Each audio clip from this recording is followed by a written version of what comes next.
एक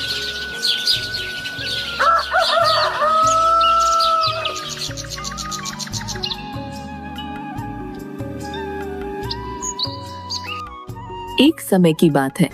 बनारस के पास बसे एक छोटे से गांव रामपुरा में दीपक अपनी पत्नी माया और बूढ़ी माँ के साथ एक छोटे से घर में रहता था। दीपक की एक छोटी सी बेटी भी है जिसका नाम सुमी है। दीपक अपने परिवार का भरण पोषण गांव के मालिक बाबू के यहाँ मजदूरी करके किया करता था, जिससे उसके परिवार का गुजारा बहुत मुश्किल से हो पाता था।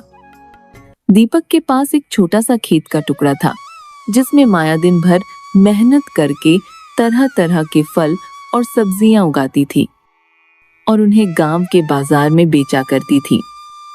गांव के सभी लोग माया से ही सब्जियां और फल खरीदना पसंद करते थे, क्योंकि माया के फल और सब्जियां बाजार में सबसे ताजा और शुद्ध होते थे।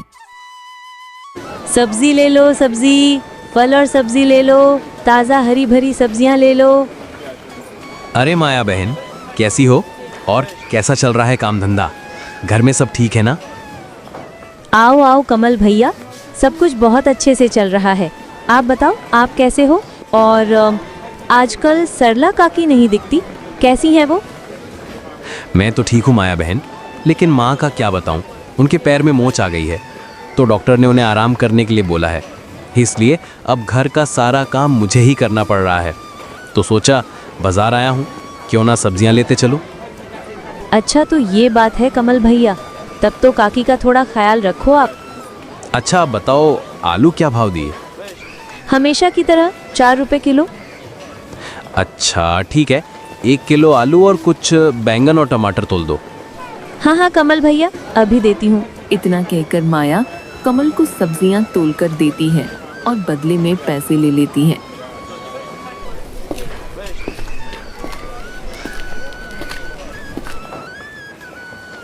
सब्जी ले लो, सब्जी, फल और सब्जी ले लो, ताज़ा हरी भरी सब्जियां ले लो। दीपक, अरे ओ दीपक लाल, थोड़ा जल्दी पैर चलाओ भाई, कल सुबह जल्दी ही ये माल जयपुर पहुंचाना है। अरे मालिक बाबू, आप फिक्र मत कीजिए, हम शाम होने से पहले पूरा माल लोड कर देंगे।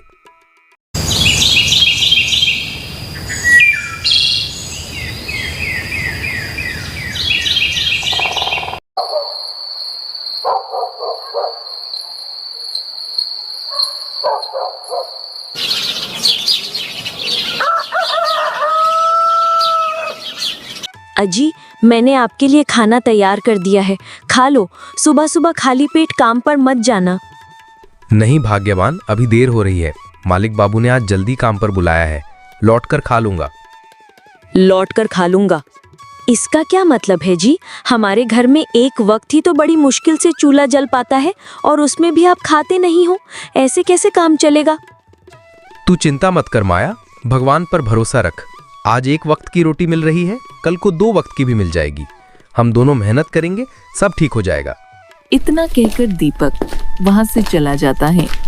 माया भी फिर खेत से फल सब्जी तोड़कर बाजार आ जाती है। सब्जी ले लो, सब्जी, फल और सब्जी ले लो, ताज़ा हरी भरी सब्जियां ले लो। राम राम माय बहन, कैसी हो? और टमाटर क्या भाव दिए? ठीक हूँ प्रिया दीदी, और टमाटर ज़्यादा महंगा नहीं, बस 10 रुपए की 2 किलो। अच्छा ठीक है बहन, 2 किलो टमाटर और कुछ पालक और बैंगन कर दो। माया सब्जी तोलकर देती है और पैसे ले लेती है।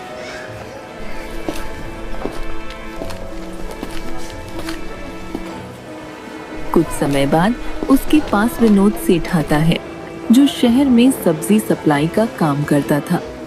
क्या बात है माया, सुना है तुम गांव में सबसे अच्छी सब्जियां उगाती हो। हाँ विनोद सेठ जी, बस अपने हिस्से का काम कर रहे हैं, बाकी सब तो ऊपर वाले की कृपा है। देख माया, मैं सीधी बात करता हूँ, ये सब्जियां मुझे दे दो। तुम्हें इन्हें खेत से यहाँ बेचने में मेहनत लगती है और दाम भी कम मिलते हैं। आपकी बात बिल्कुल सही है, लेकिन मेरे नियमित ग्राहक रोज मेरा इंतजार करते हैं, उन्हें मना करना मेरे लिए मुश्किल है। कृपया माफ कर दीजिए, आपको सब्जियां नहीं दे पाऊंगी। विनोद सेठ गुस्से में वहां से चला जाता है। माया दिन भर मेहनत करती और सब्जी बेचती है और गांव वाले भी उसकी तांघा सब्जियों के दीवाने थे।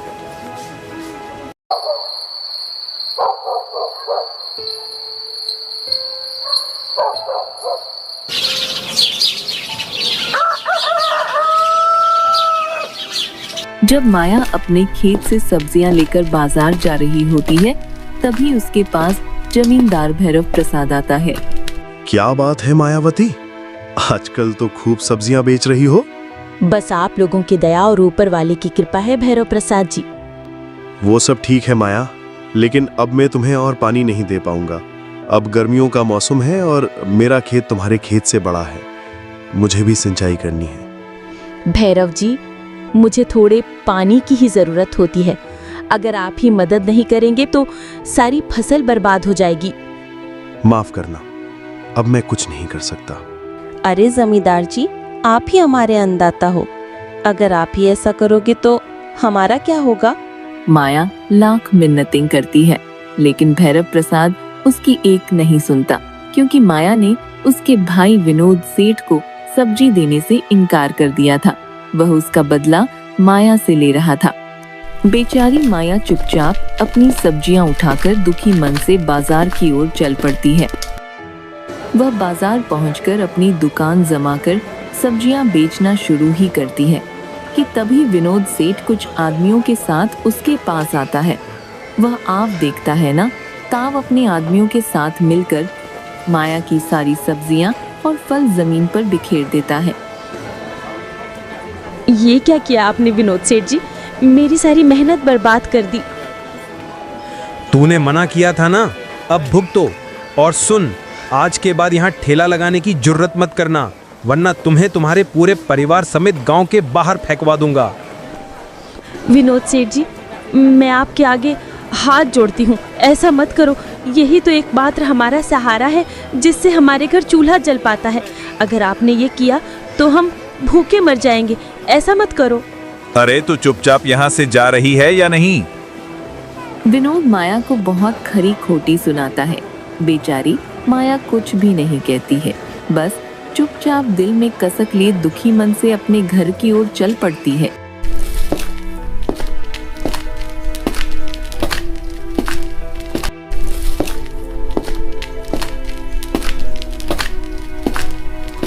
क्या बात है बेटा, आज तुम खाली हाथ कैसे लौट रही हो और तुम्हारा मुंह इतना उतरा हुआ क्यों है? माया अपने साथ हुई सारी बात सास को बताती है। बेड़ा गर्क हो उस विनोद का, पता नहीं हम गरीबों को परेशान करके उनको क्या मिल जाएगा। लेकिन बेटा तुम फिक्र मत करो, ऊपर वाले पर भरोसा रखो, सब ठीक हो जाएगा। मैं आज ही दीपक को जमींदार भैरव प्रसाद के पास भेजती हूँ। कुछ देर बाद दीपक भी घर आ जाता है। अरे क्या हुआ, सब लोग ऐसे मुंह लटकाए हुए क्यों हो? दीपक की माँ और माया दीपक को जमींदार भैरव प्रसाद और उसके भाई विनोद की सारी बातें बताती हैं।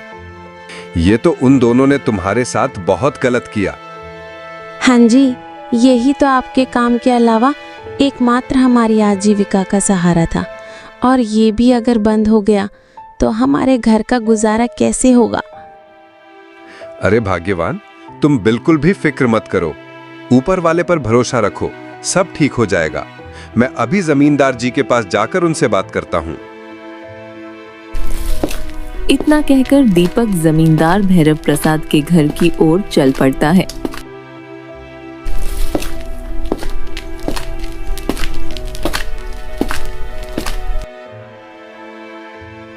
आओ आओ दीपक लाल, आज कैसे दौड़े दौड़े आ रहे हो? कैसे आना हुआ? जमींदार जी, आपने मेरी पत्नी माया को आपके कुएं से पानी लेने से मना क्यों कर दिया? और आपके छोटे भाई विनोद ने भी उसकी सारी सब्जियां बाजार में फेंक दी थीं। आप दोनों ने ऐसा क्यों किया? आपको तो हमारी हालत के बारे में पता ही है साहब जी। अरे सुन दीपक लाल, मैं तुम्हें कब से मुफ्त में पानी दे रहा हूँ और बदले में कुछ नहीं मांगा। और अब गर्मियां भी आ चुकी हैं, मुझे खुद पानी की बहुत जरूरत है। अब मैं तुम्हें और पानी नहीं दे सकता। वैसे भी मैं तुम्हारा ठेका ले रखा है क्या? मेरा ज्यादा दिमाग मत खराब करो, चले जाओ यहां से। हाँ भैया, इसे हमारे कुएं से बिल्कुल भी पानी मत लेने देना। इसकी बीवी ने मुझे सब्जियां देने से इनकार कर दिया था। अब देखना इनकी सारी अकड़ निकल जाएगी। जमींदार जी, ऐसा मत करो, अभी तो गर्मियां शुरू ही हुई है। अगर आपने हमें पानी नहीं दिया तो हमारे खेत का क्या हाल होगा। ऐसा मत करो जमींदार जी, मत करो। दीपक उन दोनों भाइयों को मनाने की बहुत कोशिश करता है, लेकिन वे दोनों दीपक की एक नहीं सुनते हैं। बेचारा दीपक दुखी मन से वहां से वापस अपने घर की ओर चल पड़ता है।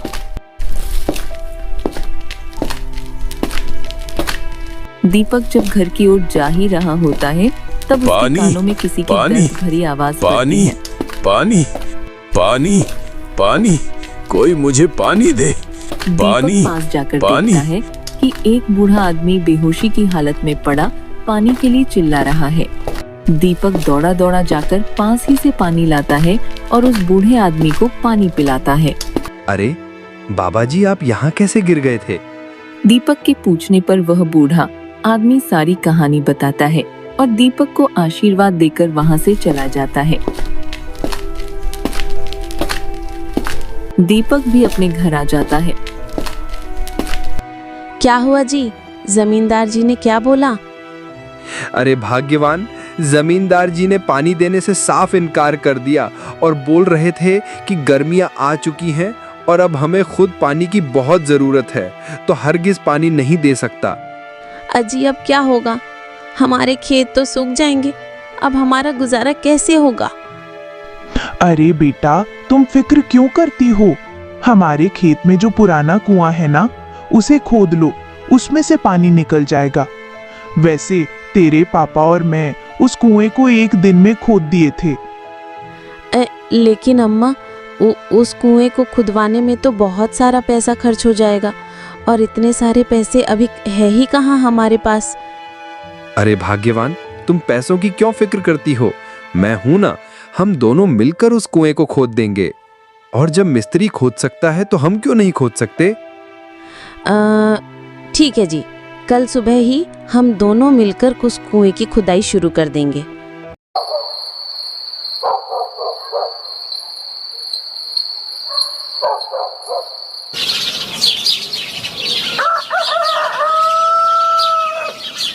भाग्यवान, जल्दी से नाश्ता लगा दो, फिर कुएं की खुदाई के लिए हम दोनों खेत पर चलेंगे। अजी, घर में थोड़े से चावलों के अलावा खाने को कुछ बचा ही नहीं है। अच्छा, कोई बात नहीं भाग्यवान, जो भी है जल्दी से लगा दो, आज बहुत मेहनत का काम करना है। दीपक रसोई में जाकर खाना खाने को बैठा ही था कि तभी बाहर से किसी की आवाज आती है। घर पर है क्या? दीपक बाहर आकर देखता है कि एक बूढ़ा आदमी उसके घर के बाहर खड़ा है। बेटा, कुछ खाने को है तो दे दो, मैं कल से भूखा हूँ, मैंने कुछ नहीं खाया है। अरे, आप तो वही बाबा है ना जो मुझे उस दिन रास्ते में प्यास से तड़पते जमीन पर गिरे हुए मिले थे? हाँ बेटा, मैं वही हूँ और मैंने भी तुम्हें पहचान लिया। देखो नियति का खेल, आज फिर मैं तुम्हारे ही घर आ पहुंचा। अरे बाबा जी, हम आपको कहाँ से खाने को दे? हमारे खुद खाने के लाले पड़े हुए हैं, बड़ी मुश्किल से जैसे तैसे करके दिन गुजर रहे हैं। अच्छा, कोई बात नहीं बेटा, सब ठीक हो जाएगा, अब मैं चलता हूँ। अरे बाबा जी रुकिए, सुनो माया, तुमने जो चावल मेरे लिए रखे थे वो बाबा जी को दे दो। अरे बेटा, अगर सारा खाना मुझे दे दोगे तो तुम लोग क्या खाओगे? बाबा जी, आप हमारी फिक्र मत कीजिए, हम कहीं ना कहीं से इंतजाम कर लेंगे। अगर मैंने आपको खाली हाथ भेज दिया तो मेरे गले से खाना नहीं उतरेगा। आप बैठिए बाबा जी। सुनो माया, जल्दी से बाबा जी के लिए खाना लगा दो। दीपक के कहने पर माया दीपक के हिस्से का सारा भोजन बाबा जी को दे देती है। धन्यवाद बेटा, भले ही तुम दोनों अभी परेशानी में हो, लेकिन ऊपर वाला सब देख रहा है, वो सब ठीक कर देगा। अच्छा बाबा जी, बस हमें इतना आशीर्वाद दे दीजिए कि जिस काम के लिए हम आज जा रहे हैं वो सफल हो जाए। हाँ बेटा, ऊपर वाला एक दिन जरूर सुनेगा, बस तुम मेहनत करता रहे और ईमानदारी मत छोड़ना। इतना कहकर बूढ़े बाबा वहां से चले जाते हैं। दीपक और माया भी कुएं की खुदाई के लिए खेत पहुंच जाते हैं। देखो भाग्यवान, इस कुएं में तो एक बूंद भी पानी नजर नहीं आ रहा है। क्या लगता है इसमें से पानी निकलेगा? आप परेशान मत होइए जी, अगर हम सच्चे दिल और मेहनत से इसकी खुदाई करेंगे तो पानी अवश्य निकलेगा। चलिए हम दोनों मिलकर इसकी खुदाई शुरू करते हैं। वे बातें कर ही रहे होते हैं कि तभी अचानक मौसम बदल जाता है। आसमान में काले बादल, बिजली की गड़गड़ाहट और बारिश शुरू हो जाती है।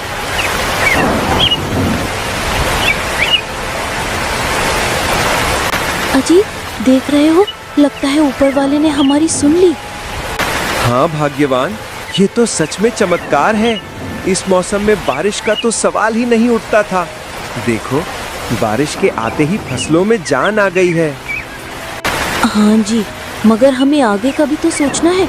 चलो खुदाई शुरू करते हैं। दीपक कुएं में उतरकर खुदाई शुरू करता है। बारिश के कारण मिट्टी नरम हो गई थी, जिससे खुदाई तेज हो जाती है। कुछ ही समय बाद मिट्टी के नीचे किसी चीज से टकराने की आवाज आती है और पानी निकलने लगता है। दीपक जब मिट्टी हटाकर देखता है तो उसके नीचे एक तांबे का घड़ा निकलता है और कुएं से पानी निकलता देखकर तो दीपक की खुशी का ठिकाना नहीं था। अरे ओ भाग्यवान, सुनो, देखो कुएं से पानी निकल आया है और ये देखो मुझे क्या मिला है। जैसे ही दीपक और माया उसे खोलकर देखते हैं, उनकी आंखें फटी की फटी रह जाती हैं। अरे बाप रे, इतने सारे सोने के सिक्के! हे भगवान, तेरा लाख लाख शुक्र है। इनसे तो हमारी सारी गरीबी दूर हो जाएगी। हाँ भाग्यवान, ये हमारे अच्छे कर्मों का फल है। देखो, ऊपर वाले के घर देर है, अंधेर नहीं। वे दोनों ये सब बातें कर ही रहे होते हैं कि तभी जमींदार भैरव प्रसाद और उसका भाई विनोद वहां आ जाते हैं। आए सुन दीपक लाल, ये सोने के सिक्कों से भरा घड़ा मेरा है, चुपचाप दे दे। अरे जमींदार जी, ये घड़ा मेरे खेत के कुएं से निकला है, कितनी मेहनत के बाद। तू चुपचाप देता है या पुलिस बुलाऊं? मैं किसी से नहीं डरता, बस ऊपर वाले से डरता हूँ। और अब आप मुझसे बदतमीजी मत कीजिए। अजी, ये घड़ा आप इन्हें दे दीजिए, हमें तो बस पानी चाहिए था। दे दीजिए जी। अरे विनोद, ये ऐसे नहीं मानेगा, इससे घड़ा छीन लो। जैसे ही वे दोनों घड़ा छीनकर भागते हैं, वह घड़ा उनके हाथों से गायब हो जाता है और उसी क्षण उनके खेत एकदम से रेगिस्तान में बदल जाते हैं। अरे भाई, ये क्या हुआ? घड़ा कहाँ गया और हमारे खेत रेगिस्तान में कैसे बदल गए? वे घबरा ही रहे होते हैं कि अचानक वही बूढ़ा बाबा वहां प्रकट हो जाते हैं। उन्हें देखकर दोनों भाइयों को सब समझ में आ जाता है। बाबा जी, माफ कर दो, हमें माफ कर दो। लालचियो, तुम दोनों ने गरीबों को बहुत सताया है, ये उसी का फल है। तुम्हारे कर्म माफी के लायक नहीं है। बाबा जी, अब हम कभी किसी गरीब को तंग नहीं करेंगे, हमें माफ कर दो।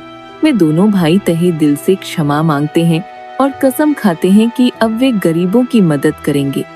बाबा जी उन्हें माफ कर देते हैं और वहां से चले जाते हैं। उन दोनों भाइयों ने जो दीपक और माया के साथ किया, उसके लिए वे दोनों दीपक और माया से माफी मांगते हैं। दीपक भी उन्हें माफ कर देता है और सभी लोग मिलजुल कर खुशहाल और ईमानदारी से जीवन यापन करने लगते हैं।